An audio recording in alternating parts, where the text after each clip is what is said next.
Welcome to 1,001 Ways to Cope with Stress.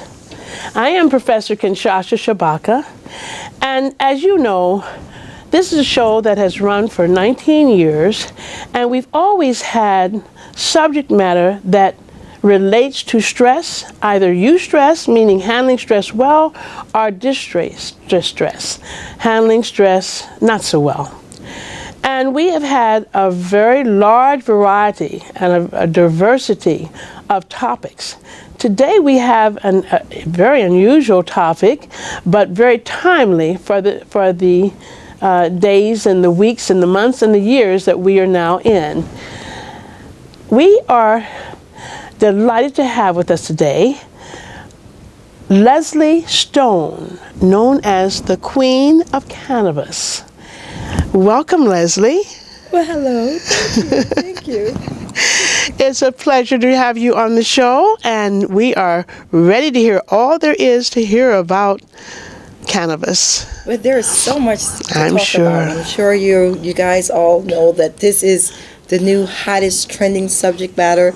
It's the new industry. It's the new multi-billion-dollar wealth generator. So it is the thing of the now. I can see that, yes. Right. All that I've been hearing and researching recently, I know that it is quite diverse, not only in terms of the offerings from medical marijuana and of course, the social, which has always been the one that so many people have gotten in trouble for. So I want you to make a distinction for us between the medical marijuana and also the, I guess they call it recreational. Yes, adult use marijuana. Could you make that distinction for us? Well, everyone knows what recreational marijuana is. Recreational is weed, pot, ganja, herb, whatever the terminology you refer to it as. And it's what we know to get high. It's the party drug. It's been this drug for years that made us laugh, feel good, and get with people, eat food. So everyone knows weed. Everyone knows pot. But not many of us, and very few of us, know cannabis as a medicine. So what has actually happened is really revolutionary, because this information has always existed, but it was suppressed for many, many years. And why? Another big question. That's one of the reasons why the legalization has been is going quickly, but at the same time it's not as fast as it could happen because of the fact that it has been illegal for so many years. And the reason why is because it has affected so many people of color and minorities and people in the underserved communities. It decimated them. That was what the war on drugs was. It was a decimation of the people of color in all of the underserved communities. So these individuals have faced jail time. They've been evicted from their homes. They've lost their jobs. They've been lost their families, lost their lives. For the rest of their life, with this stigma attached to them as a criminal, or drug user, or drug offender. Their home structure has broken, family structure broken and dismantled. So it has caused so much harm in the communities of color and with low-income individuals nationwide that although we talk tremendously about legalization, but the real question, the why, is all about decriminalization. Now, why isn't it legal everywhere? Well, we're sitting here in New York State. New York State is a state that has the most individuals incarcerated in the United States of America for marijuana. I believe the number was over 800,000 arrests. So now New York State is a legal place for medicinal marijuana. So how does that impact those that are criminalized, those that have been ostracized from society because of their association with it, misbehavior at the time? Yeah. So what does happen to them? Well, that's one of the reasons why New York State has not moved forward on pushing recreational use. Before we can pass that law, we must really pay retribution and reparations to the people that have been decimated the most by war on drugs. So Governor Cuomo was really pushing for the legalization of medical marijuana. I mean, not the legalization of medical, but the legalization of recreational marijuana. That has been heavily in the news, and he was really trying to make it happen between April and June. However, it will not occur in New York State until they address that issue of making sure that the communities and the people that have been decimated can play a part of this industry. So Very we're talking interesting. about places, Brooklyn, Queens, Harlem. Harlem. I mean, Harlem, I don't know if a lot of people know this, but Harlem was once labeled Convict Alley. They have a zoned area in Harlem that it's a fact in the books, here in New York State, that this region in Harlem had the most black males incarcerated in, I think it was a 50-mile radius. Or actually, I believe in New York State, if I'm not mistaken. And it's called Convict Alley. And these were black males from the ages of 16 to 25. Prime years of development, prime years Of course. of. So you have many of these children still suffering from those actions that that happened in their past when they were juveniles. They were juvenile offenders, youth offenders, and now it has created the revolving door, and it's prevented them from becoming, productive citizens Absolutely. in society Sure. because of the stigma that's been associated with it. Absolutely. So before we can move forward with any more legalization here in New York State, and we're talking about adult use, we must include diversity, inclusion, and also what's known as equity. Equity is a way for the state and the government to pay it forward to these individuals in these communities that have suffered the most. And this is part of the restorative justice that they're discussing right now in New York State with the legislators. So this is one of the biggest arguments, or the biggest concerns in the states that have legalized it for adult use. California, for example, they have an equity program. However, because like anything else, when it's done for the very first time, it's normally not so good. Anything done the first time, it's not so great. You know why? Because it's the first time.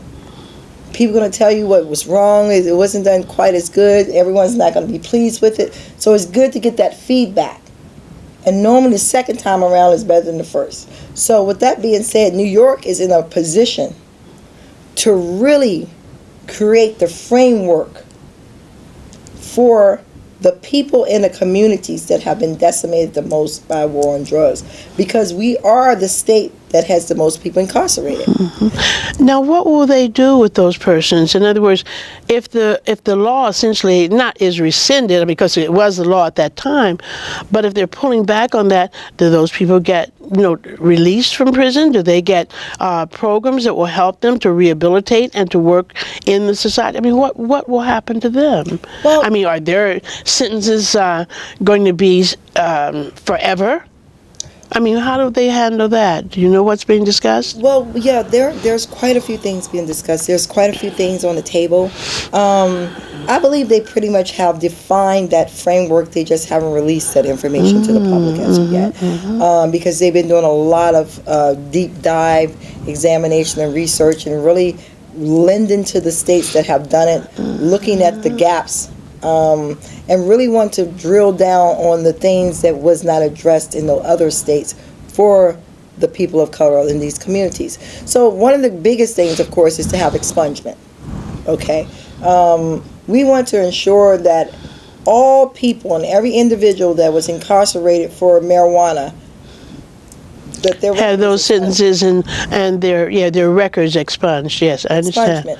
Right. Another thing, one of the greatest problems for people of color, of course, we want to make sure that we can play a part of the industry. So in order for us to play a part of the industry, we normally need some money, because we normally don't have capital. So part of this equity program is to also ensure that people of color in these communities have the capital that's needed, like the seed capital for startup companies. We're looking at taking some of the money from the actual sales and the taxes of marijuana and using that money to give back to these communities to ensure that they can have a part of this business as well. In addition to that, we're looking at zoning in these communities, whereas we want to ensure that the people that live within the communities are the kind of one of the first to have the opportunities to create some of the brick and mortars and the different type of businesses to operate. So we want to create this zoning, whereas within a certain zone, there should be a certain amount of businesses established. Available. Yes, that sounds good. Yes. Then also, like I said, of course, making sure that there is some capital access, because once again, one of the biggest challenges for people of color is to have capital, or for any small business or startup company is to have capital to operate. So we want to ensure that there's funding available. In addition to that, also providing training and education, because what is most important about this industry at this time right now is really the education component of it. Because once again, this is something that was known as the illegal drug. This is something that has been told to many that it causes all these untrue reactions and effects on your body and on your mind. Body and behaviors. So there's a lot of deprogramming that we must do to society to allow them to really accept the benefits of the plant. So, and to rectify some of the dangers that it created, yes. Yes, yes, because, right now, it's like, before the last year or so, you really didn't hear anything positive about cannabis. You didn't see cannabis commercials. People wasn't having open discussions about cannabis as a medicine. If you were talking about it, you was like, talking about getting the bag, get the joint, pass me something. It was not in a positive nor constructive manner. It was always a party drug, and then they turned the party drug into something more evil and portrayed it to be something worse than almost clandestine. Exactly. Yes. Okay, now that we know better, so to speak, of what cannabis can do, let's talk about the positives. Let us know something about in what way it can positively affect behavior, affect the health of human beings, and affect essentially their more tolerable existence. Well, first of all, everything that we need, we were giving from the beginning of time. Okay? Let's just kind of go step back into history before we get to where we are now with commercialization, modernization. So from the beginning of time, historically, we were given everything we needed. Like if you think back in history before we had cars and television and, computers and compasses, we had nature. We had what I call the elements of the earth, the sun, the moon, the stars, plant, trees. So these are all natural help that was given to us by the higher spirit naturally.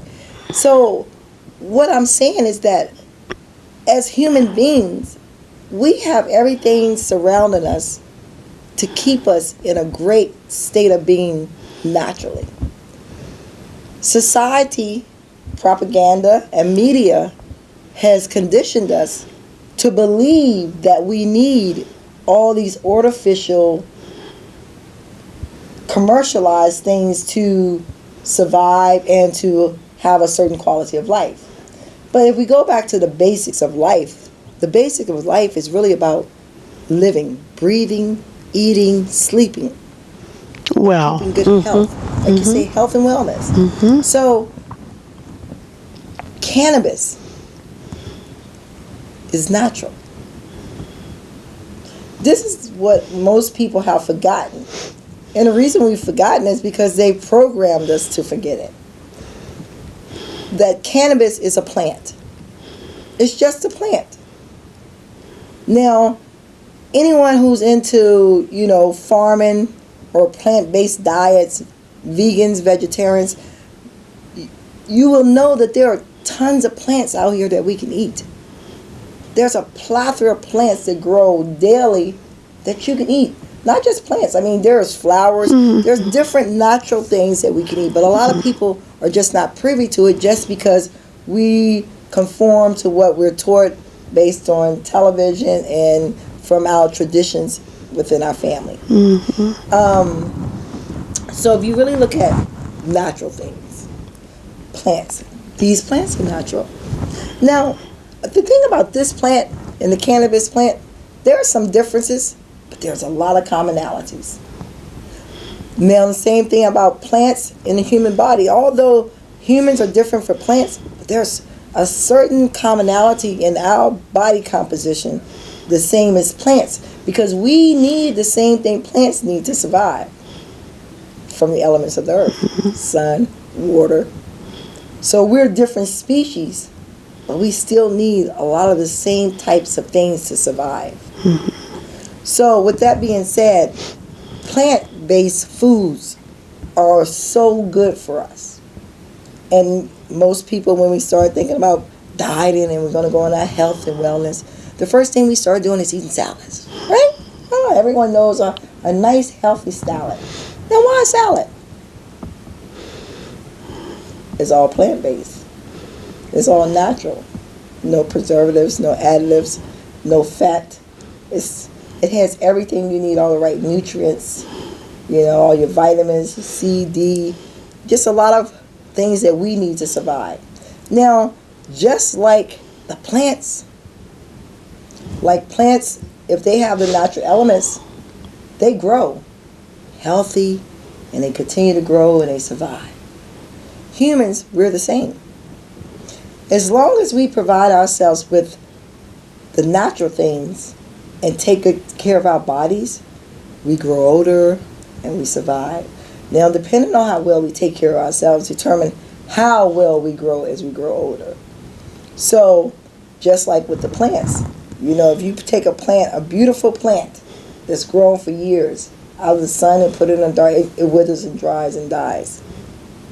It must have that sun to continue to grow. Our human anatomy has things that it must have to continue to grow. And a lot of these things are commonalities within plants and humans. And one of the things is called cannabinoids. So plants have cannabinoids and humans have cannabinoids. So what is really taking the world by storm is that they release the scientific information that cannabis consists of a compound called cannabinoids. And cannabinoids interact with our bodies naturally to help prevent and alleviate tremendous amounts of health afflictions naturally with no side effects. So this is what all the talk about is. When we're talking about cannabis as a medicine, we're really talking about CBD, which is known as cannabinoids. So cannabinoids actually sticks to our receptors in our body. Now, we have a system in our body called the endocannabinoid system. So our human anatomy creates cannabinoids. And that's why CBD is so miraculous for our healing process. And now it's becoming like the new mainstream miraculous ailment for palliative care, because it's natural and it can help to eliminate so many side effects. And now what does that do? Now we moving into entrenching into the markets like opioids. We're talking about things that are bad for you. Alcohol. We're able to replace cigarettes. We're able to replace all of these mainstream unhealthy products with one plant. But this plant has many forms of consumption to it as well. So this is what all the talk is about: CBD and cannabinoids. So it can be put in foods. It can be used in a variety of ways, right? And so the idea is to re-educate people so that they know the advantages and the positive elements of cannabinoids or cannabis. Yes. And to deflect attention away from all the negative and the way it has been portrayed heretofore. Now, we have a thing called endorphins in our body, which are naturally elicited by joy and happiness and saying good things to yourself and saying good things to others. Now, this seems to be something that people who feel that you have this happy natural the natural high. So how can you describe the difference between that and the cannabis? Well, great question, by the way. The difference in the cannabis, well, let's just talk about the natural high. A natural high, let's just say you're on your own natural high without using any type of drugs or anything to enhance you naturally. Some people just very upbeat and very energetic and they're just happy all the time. Okay? So that person is considered on a natural high, right?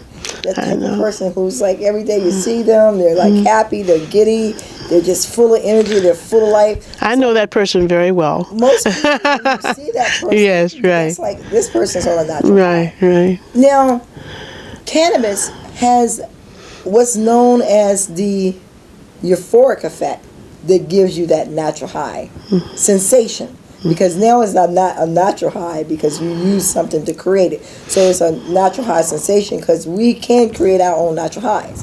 And it's that same feeling. It's that same feeling of giddiness. It's that same feeling of being uplifted. It's that same feeling of happiness.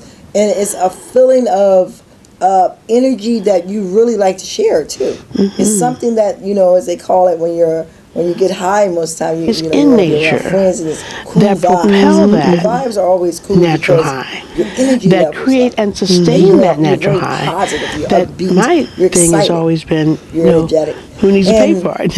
You can just cannabis get it by does it going for to the you. ocean, by There's going to a the string woods, that's by called hugging a sativa. tree, So by hugging a most loved people one, that want to by have being that in touch with natural your high, by being in touch with your reality that can't, and making your reality as happy a one as possible. So you say sort a very important help point me there.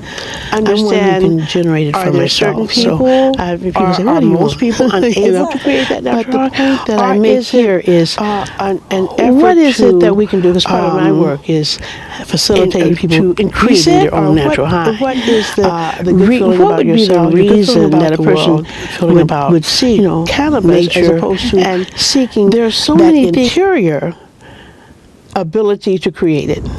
Well, I think that really is a bullseye to your show. Stress and anxiety.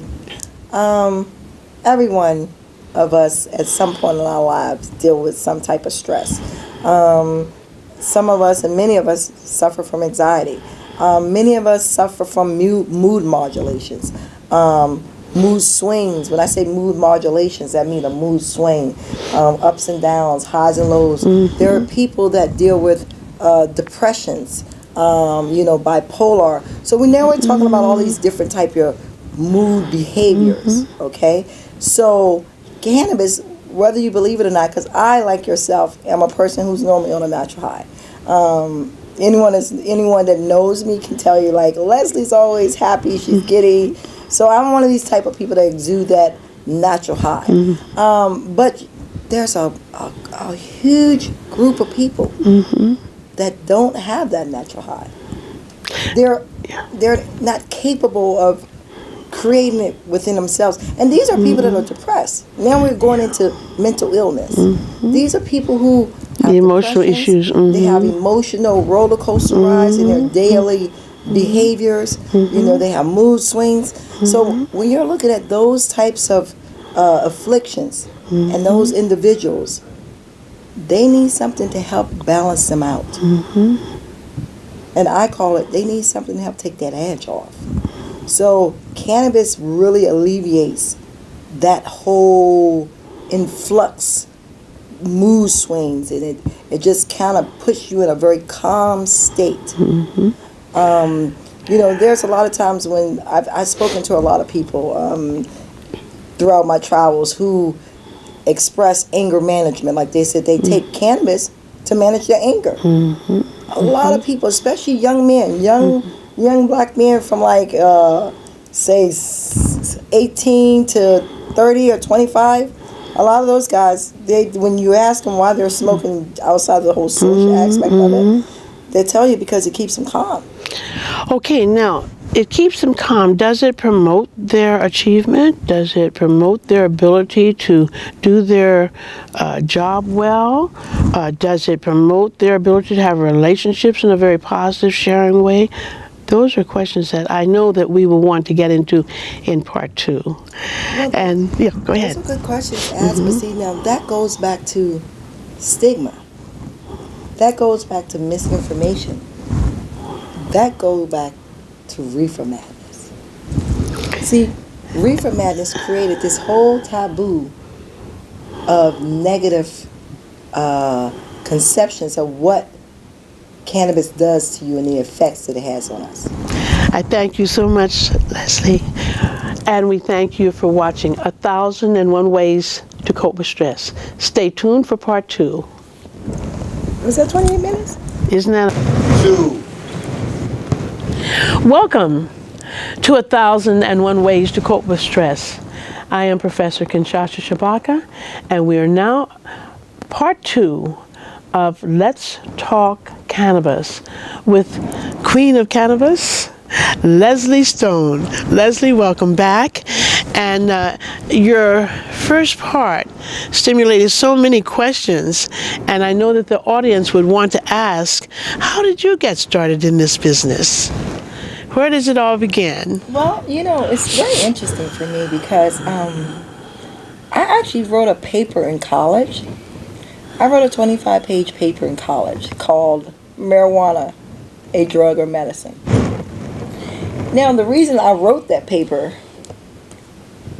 is really, I think, the most interesting part of this, because it's exactly what we're dealing with right now. The reason why I wrote that paper, because, during my college days, I was consuming a little marijuana, and my mother had found out about it.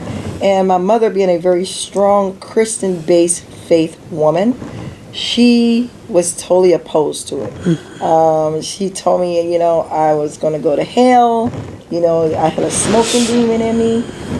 It was just nothing positive. It was very negative and evil, and she just was painting this very, very bad picture. So my mother had always taught me, if you're going to do things, you got to know what you're doing, educate yourself on something. So when I had this opportunity in college to write a paper, they said, choose something that you really want to know about, something that you've always, questioned, and you want to know this information. That would be a good topic. So I decided to write about marijuana. And as soon as I started to do a little research, I found out that marijuana was considered a medicine, because I was doing research in the American Medical Journal. And I couldn't believe it. I was in awe right then. So anyhow, I wrote this 25-page paper. And I actually wrote it for my public speaking class in college. And the next thing that did for me, because of that paper, it created me as a disruptor in college. Wow, okay. I became instantly a disruptor and a debater from that paper. Fantastic. It was just unbelievable. And at that time, I could just remember certain people, my other peers and the classmates, why would you write that paper? Because once again, this was the unspoken about subject. Of course. Nobody. So you were very brave then to do that. To be, very forward thinking and just to kind of to put something out there. And of course, being a young black woman, here I am. I'm in my early 20s. I mean, not even 20. I'm 19, 20. And I'm talking about marijuana as a drug or medicine. Wow. So, but immediately I called my mother up after I completed that paper, and I'm like, Mom, because she used to smoke cigarettes. I'm like, Yeah. Mom, you got to stop smoking cigarettes because cigarettes kill you. Cannabis is like good for you. It's a medicine. Because I discovered at that time, I Right. knew from then that marijuana helped to alleviate AIDS, wasting syndrome, glaucoma. They talked about PTSD, multiple sclerosis, cancer. All that was documented back then. How long ago was that?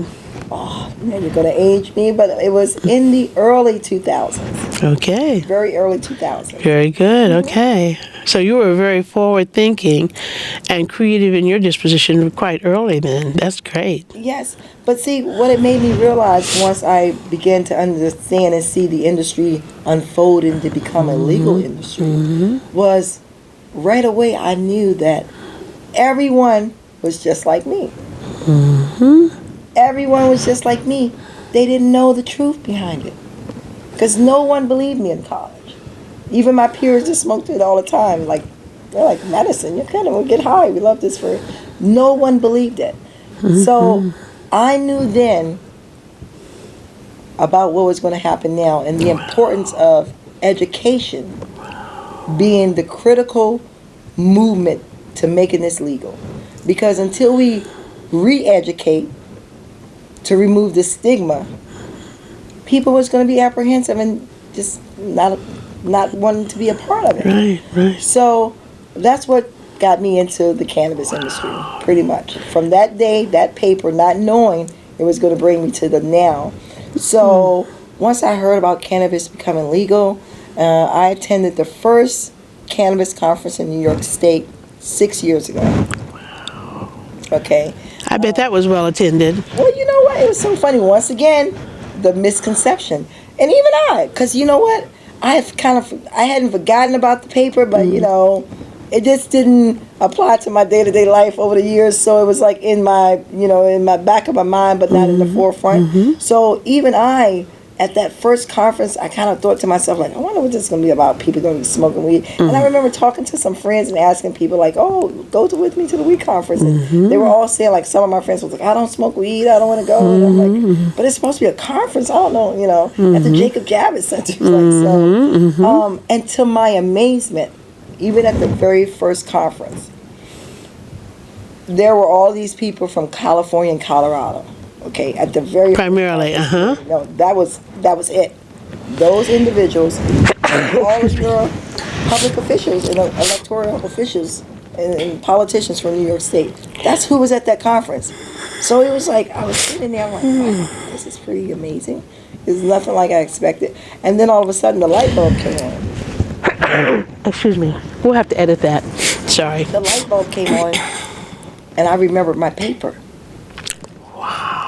You could have been a presenter. I'm like, wait a minute. Cannabis is a medicine. And it's going to be a huge industry. And they're having a conference right now, and they were talking about, everybody's trying to figure out the government officials, because that's the only people that really attended that first conference. Wow. Was pretty much only the government officials. A precursor to what is happening right now. Exactly. Very we had interesting. a few people that came, like regular Sure. consumers in public, but very few, because most people were apprehensive, and people just didn't come out. So I went to the first one. I'm like, okay. And once I saw the demographics of the individuals that attended, I'm like, okay, this is something different. This is not what we think it is. And then, like I said, my light bulb came on. I started to recall the paper that I wrote, and I started to really think about it. And I said, you know what? You better get in. And you know how you're going to get in? You're going to educate them. You're going to have to tell them the truth about it. You're going to have to educate these people, because you remember what happened in college? You became such a disruptor. It opened up doors. A stigma attached to you. Right. Isn't that As soon as I got up something? and gave my speech about marijuana as a drug or a medicine, it opened up all these doors in college. Wow. So I said, I'm going to create a TV show, and I'm going to educate the people. And of course, I needed to learn too. So I'm like, this is going to be my way, so I can learn the industry myself, become an expert subject matter, but also at the same time, be able to help others and build this industry out. Absolutely. So I knew that I needed to go out to the West Coast. I needed to go where it was happening. So I created a palette show called Let's Talk Cannabis. And I decided I wanted to combine everything I had. You know, I wanted to take that knowledge that I had acquired from college when I wrote that paper. I wanted to, you know, combine my education, which is my degree in computer science, and my whole people and management skills, and then there was a desire of doing something I had never done either, and something I had never done that I always wanted to do was be on television. Isn't that I said, something? you know what? Here's your chance to do it. You can make your own show Fantastic. and educate yourself while educating Others, and create a absolutely. brand. Isn't that wonderful? So that was the journey I embarked on. Wow. And interesting enough, I have to tell you, it just opened. It was just like college. As soon as I released my first reel, within 2 weeks I was out of New York and over to the West Coast. What? The industry, they embraced it so well because once again, it was what the industry needed, because no one was showing cannabis in a positive manner. No one spoke about it in an intellectual way. Even when I told my friends, because I worked on Wall Street for a number of years, I'm a college degree woman from Wall Street with a great reputation. And I remember going to some of my colleagues from Wall Street, who we are all executives, and I was telling them I'm going to get in cannabis, and they're like, Angel, you know, I was telling them I'm creating a show, and they're like, you're going to be smoking weed on your show? And I'm like, and I used to tell them, like, no, I'm going to be the Bloomberg of cannabis. That's what I said I was going to be, the Bloomberg of cannabis. Oh, my so God. I already knew it was important to educate on a high level about the business of it. So that was the way I decided I wanted to enter the space. I wanted to come in. I wanted to be known as the Bloomberg of cannabis, and I wanted to be the person or the And now the queen of cannabis. Whatever, I right? couldn't become Bloomberg, 'cause you already took that name. And now I wear a whole nother crown. Exactly. And I'm the queen of cannabis. Wow. As a woman entrepreneur, a woman of color, Yeah. who took the Initiative. by storm, Yeah. pretty much, you know, and really just wanting to be a part, not only Right. be a part, but understand it. But also a pioneer, if you will. Well- I mean, you were really an innovator in that sense. Very much so. Yeah. That's something that I'm very proud of. And Yeah. That's something I wanted the rest of the world to know, and especially people of color. Oh, Because see, once again, this is our only opportunity, guys. It is so revolutionary that I never expected this, and none of you have, that we can create generational wealth. We're not talking about a job. We're not even talking about a career. We're talking about generational wealth. That's right. That we can pass on to our children Generational and their children. That's right. Absolutely. From I have money, my grandchildren have money, my And- great children. I mean, this is money you can will to children before they're born. Perpetuity. This is the type of things that the 1%ers of the world do. We're talking Rockefellers and Oppenheimers, the Morgans, the Fairchilds. We're talking generational wealth.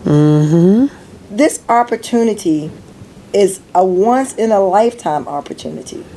And in order for us to be a part of it, we got to get in now. It's so important to get in now because we're already really in the second phase here in New York State. Then there are some states where it's not legal yet. So of course you can get there from the inception and be a pioneer there. But in the 33 states that have been legalized, because there's 33 states currently as we're speaking. Actually, I'm sorry, I think it's 39 now. Okay, 39 states that has been legalized with 10 for adult use. So we only have a few left. New York State has been legalized since 2014 for medicinal marijuana, and that is known as the Compassionate Care Act. The Compassionate Care Act of 2014. Okay, so now what we're trying to do here in New York State is legalize it for recreational use. So that is on the agenda. That's on. It's in the bill. It's going to happen next year. I project that by 2020, when we go into our primary election, that bill will be passed. As you can see, that the states are just taking their own initiative because of the fact that it's creating so much opportunity. Now we're talking about creating wealth, but let's explore about medicinal, because that's what it's really about. Like, I think the overall world is kind of getting caught up whenever you hear cannabis now. People are thinking about money and how to get in and make all this money. First of all, you have to remove the money from your mind, because it's not about the money, it's about the power of helping others. Yes, I agree. And that's what actually will make it thrive, because you're helping others. I would agree. That's where I think you're going to see a lot of people, it's going to kind of get flushed out the market, because you have a lot of people coming in with the wrong intentions. And they're going to, instead of really taking this powerful, miraculous plant that can save lives, and really look at it as a lifesaver in a way to enhance the quality of lives of individuals that's suffering, and not really see it as a cash crop, because it is a cash crop. Sure. But Well, people will be getting into it for different reasons. Do you know whether Jesus and the disciples, did they smoke? well, let's talk about that. See, you're laughing. You're laughing, but yes, they did. I don't want to quote, but I tell you this. The next time I will provide to you, because I don't want to misinform you, it's so important. But there are places in the Bible that reference hemp. Now, what you have to understand, that cannabis and hemp are two different plants. They're the same plant species, but they're two different plants. Okay? So cannabis has THC in it. Okay? So in order for cannabis... Now, for our audience, what does that mean? Okay, yes. For THC, guys, THC is the component of the cannabinoids, the cannabis plants that causes the euphoric effect. And this is why it has been labeled a Control 1 substance drug, because that euphoric effect actually alters mood and perception. And due to that, they classify it as an illegal drug. However, like I said, in the New York State currently right now, they have legalized medical marijuana, but it has to have what's called, it's just like alcohol.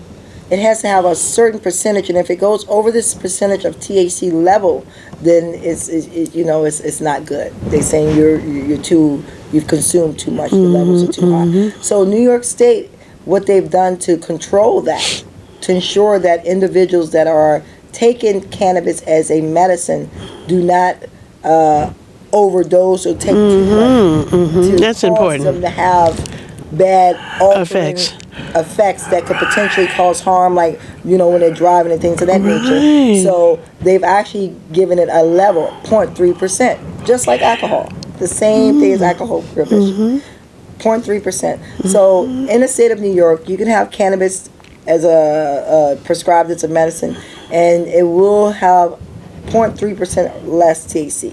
Now, anything over that could potentially be dangerous, impairing and altering to drive and things of that nature, and it's not safe. Okay, so that's why they're putting these, pretty much putting these restraints, and it's not about really creating restraints, but it's all about public health and safety. But also, a safety valve. Right. I mean, you want to have it at a point where it can be useful, but not detrimental or harmful to one's health and well-being. Anything that is excessive can be harmful. Absolutely. We know that. Anything in excess can be harmful.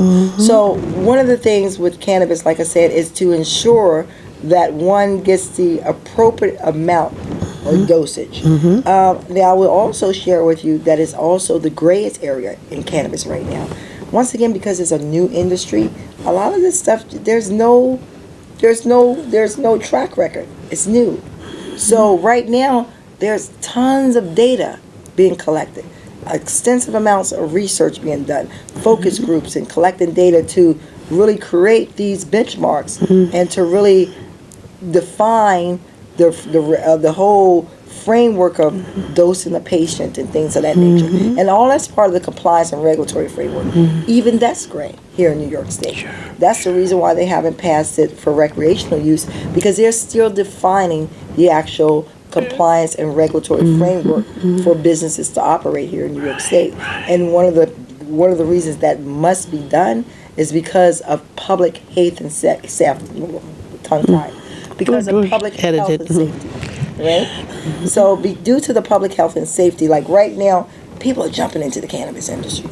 I mean, everybody's taking the part, and by all means do. Please, get in.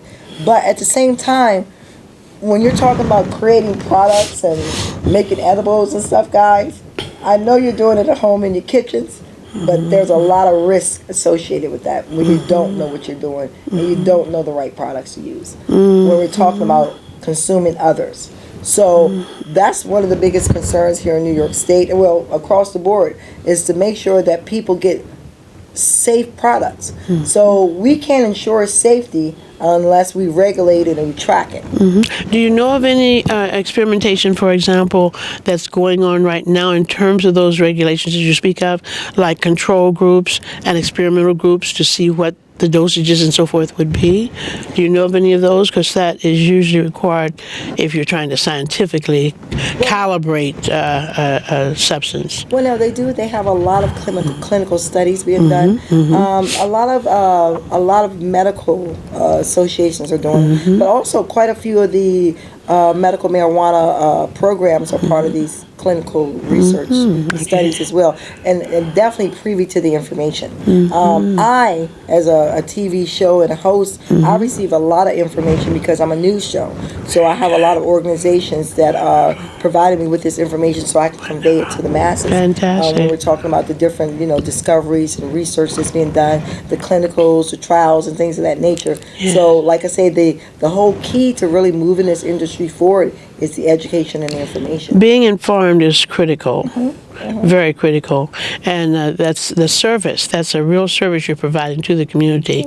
Now, may I ask you, what is your affiliation, let's say, for a store or someone who wanted to purchase or be a part of this? How do you suggest that they get either in touch with you or find out more about this? Is there such a thing? We have many ways to get in touch with me. First of all, let me just tell you a couple of things that we've done recently here in New York, in the 5 boroughs. One of our greatest accomplishments, and we're so proudly to announce, that we've launched a cannabis learning center. So it is the first safe space in a decimated community, actually right here in Brooklyn, in Crown Heights, right here in Brooklyn. We launched the Cannabis Learning Center in April. We did an open house to the public right here for the community. So this is going to be a safe space for people to go and get the education and training to become a part of the industry. We're going to cover from seed to sale. The classes are going to be provided by industry professionals like myself and others with backgrounds coming from, doctors, attorneys. We're going to bring in industry leaders from the tri-state area and also from the West Coast as well. That's going to be conducting these classes and seminars. All of the classes will provide you with the necessary information and learning that's required to participate, along with getting a certificate of completion once you're done with the class. That's so incredible. We have horticulture classes, we have bud tender classes, we have the cannabis fundamental classes. So we're creating a whole curriculum of classes to bring to the community. And what we will do is we're going to give special consideration to youth offenders, drug offenders, Wonderful. and the people and families that have been decimated by. That is incredible. That is incredible. Now, is there funding for this program? Well, because we just launched this school, we're looking to have, we are a nonprofit organization, so we're looking to have sponsorships and donors come in and participate. So, just like any other nonprofit organization, we are expecting the community and corporations to keep us going. Right now, this is something that has been put together by a collective of individuals that use their own resources to make this happen. Yes. So right now, we definitely need support of the community and the officials and corporations to sustain it going forward. Sounds fabulous. Yes. So we're very excited about that.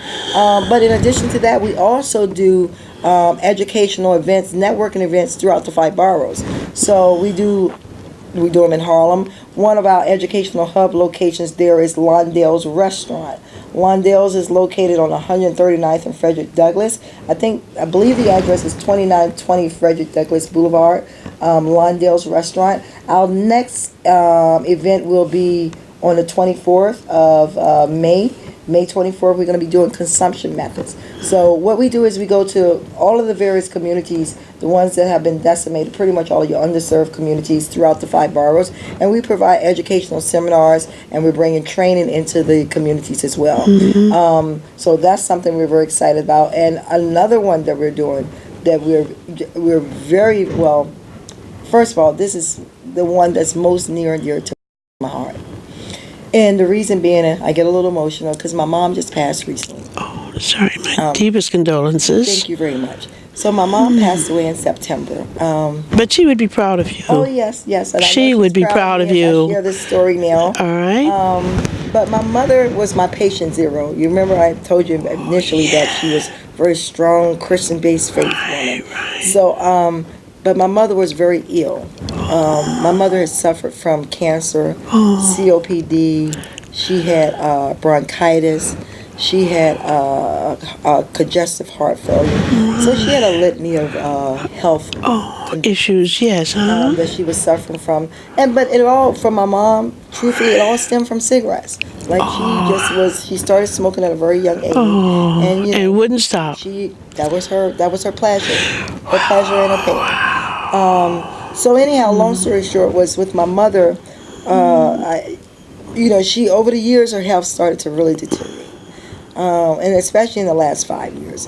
It had deteriorated in such a manner that it was emotionally challenging for me to see and have conversations with my mom.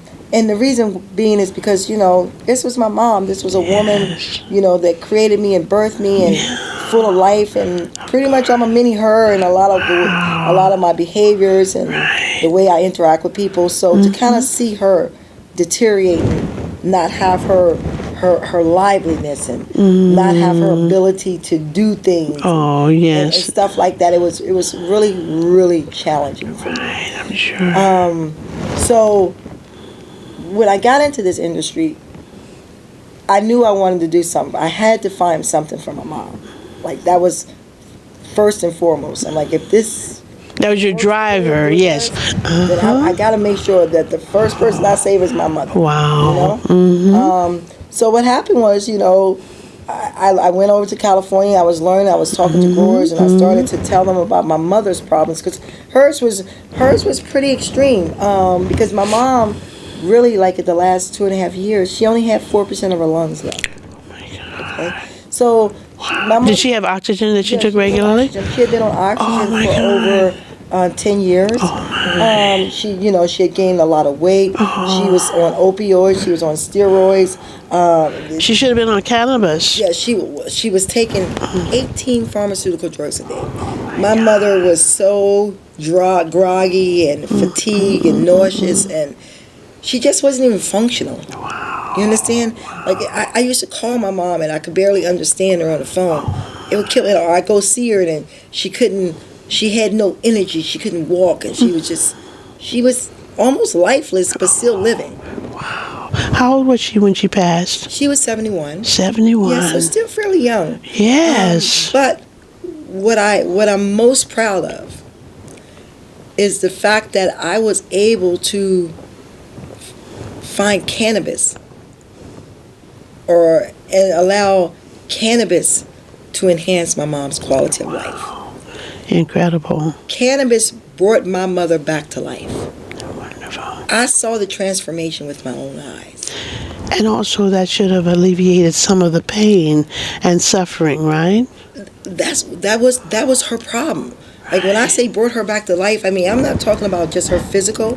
I'm talking about her overall health abilities. Like, she had so much pain. She couldn't sleep. Oh my. She barely ate. She could barely walk. She couldn't breathe hardly. So I started giving her cannabis in forms of edibles. I put terpenes in her breathing treatment. I rubbed her down with topicals, aching pains and legs and back. I used it on her arthritis. I gave her eye drops for her glaucoma. Oh my goodness. So I put her on a full regimen of CBD in various forms, different methods. And she used this for over 1.5 years. And in that 1.5 years, my mother was like rebirthed. when it comes to her vitality, her ability to her mobility. She could barely walk around. She was always in pain. Her oxygen, carrying oxygen around. Her breathing, she could shortness of breath. I mean, All was improved, though. every single so that thing. That, mhm. And just her quality of life. She wanted to interact again. She Isn't wanted that to be around incredible? people. She had gotten to the point that she didn't want to be around people because it was challenging for her to have conversations with breathing. Absolutely. Well, Leslie Stone, you have been most informative and compassionate. Thank you. And clearly, one of the motivations was your mother, a Definitely. person so dear to your heart and who had suffered great pain in multiple areas. We thank you. Thank you. And we thank you for listening to 1001 Ways to Cope with Stress. I am Professor Kinshasa Shabaka, and this is Leslie Stone, Queen of Cannabis.